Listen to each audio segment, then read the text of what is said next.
Bonjour à tous, voilà, nous allons apprendre à déterminer la composition du système dans l'état final.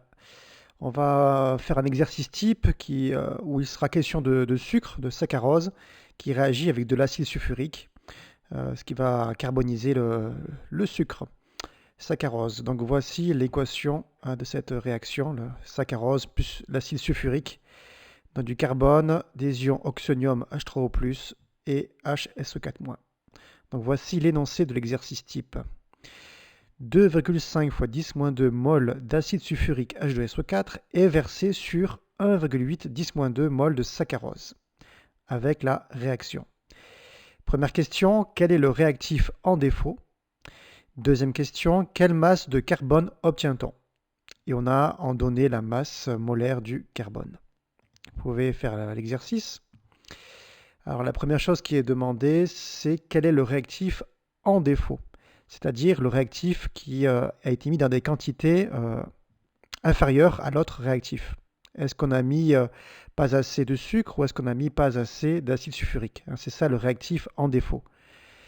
Alors la méthode appliquée, donc je vais regarder les réactifs, c'est-à-dire le saccharose et l'acide sulfurique qu'on a versé sur le saccharose, et je vais noter en dessous état initial. EI, c'est l'état initial, c'est-à-dire au moment où la réaction va commencer.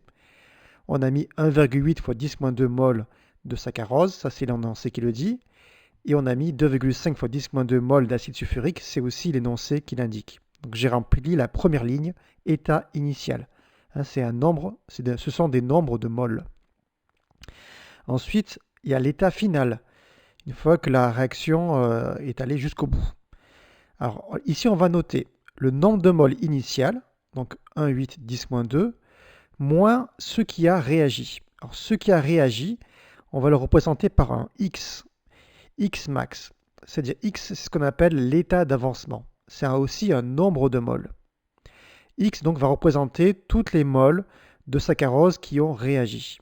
Donc je répète, l'état final, on aura ce qu'on a mis au départ, 1,8 10-2 moles de saccharose, moins ce qui a réagi, c'est-à-dire moins 1 fois l'état d'avancement x max. Max, c'est-à-dire que la réaction totale est allée jusqu'au bout. Alors pourquoi moins 1 fois? Parce que ici, il faut mettre le coefficient stoichiométrique. Et ça, on le voit ici. Là, vous savez, quand il n'y a rien marqué devant, c'est qu'il y a marqué 1. Il y a une mole de saccharose, donc je mets 1. Alors maintenant, pour l'acide sulfurique, donc l'état initial 2,5 10-2, état final, donc ce qu'on a mis au départ, c'est-à-dire 2,5 10-2, moins ce qui a réagi. Donc là, c'est moins 11 fois x max. Pourquoi 11? Parce que vous voyez, devant l'acide sulfurique, il y a le coefficient stoichiométrique 11. C'est-à-dire que pour une mole de saccharose, il faut 11 moles d'acide sulfurique. Voilà, donc c'est vraiment ça qu'il faut prendre, qu'il faut bien maîtriser cette méthode, cette écriture-là qui est vraiment importante. Alors moi, je veux savoir le réactif limitant. Donc on va faire deux hypothèses. Première hypothèse, si c'est le saccharose qui est limitant, ça veut dire qu'il va disparaître le premier. Vu qu'on n'en a pas mis assez, c'est que c'est le réactif qui va s'épuiser le premier. Donc je peux écrire à l'état final, j'ai 1,8 10-2 moins 1 x max. Vous avez vu, j'ai recopié ce morceau-là, qui est égal à 0, c'est-à-dire que tout a disparu. Maintenant, je cherche à isoler x max. Donc x max, c'est 1,8 10-2 divisé par 1. J'ai isolé x max. Donc, si c'est le saccharose qui est limitant, l'état d'avancement maximal est de 1,8 fois 10-2 mol. Je fais exactement la même chose pour le deuxième réactif, l'acide sulfurique. Si c'est l'acide sulfurique qui est le réactif limitant, 2,5 10-2 moins 11 x max, ça vient d'ici, j'ai recopié, est égal à 0. C'est-à-dire que c'est celui qui est limitant, c'est lui qui disparaît le premier, il n'y en a plus.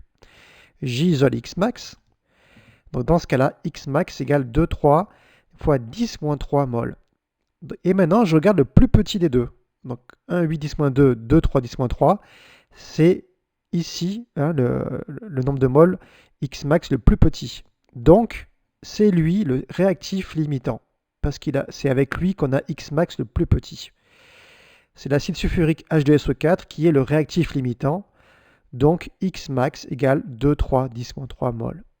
Voilà pour la première étape la plus difficile, donc voilà, il faut la refaire plusieurs fois. Mais ça va passer. Deuxième question. Quelle masse de carbone obtient-on? C'est-à-dire qu'une fois qu'on a versé l'acide sulfurique sur le sucre, le saccharose, hein, c'est carbonisé, il y a du carbone, et on veut savoir quelle masse on obtient. En fait, voilà, ici j'ai écrit la suite de la réaction.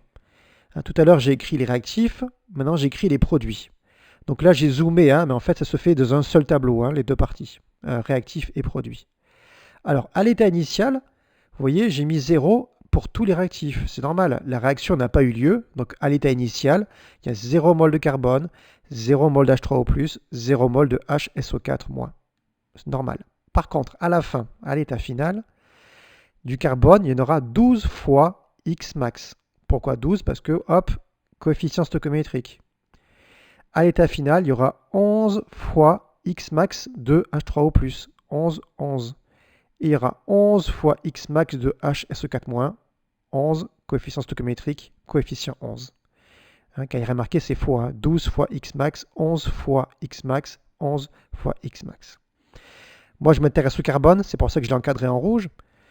Donc le nombre de moles de carbone à la fin de la réaction, c'est 12 multiplié par X max. Et X max, on l'a calculé dans la question précédente. Donc c'est 12 fois 2, 3, 10-3 moles.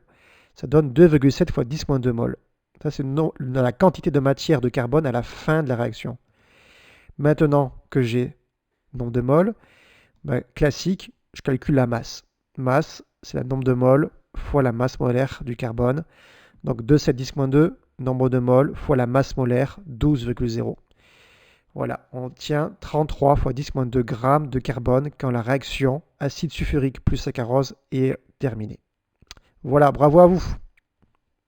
C'est pas évident, mais on y est arrivé.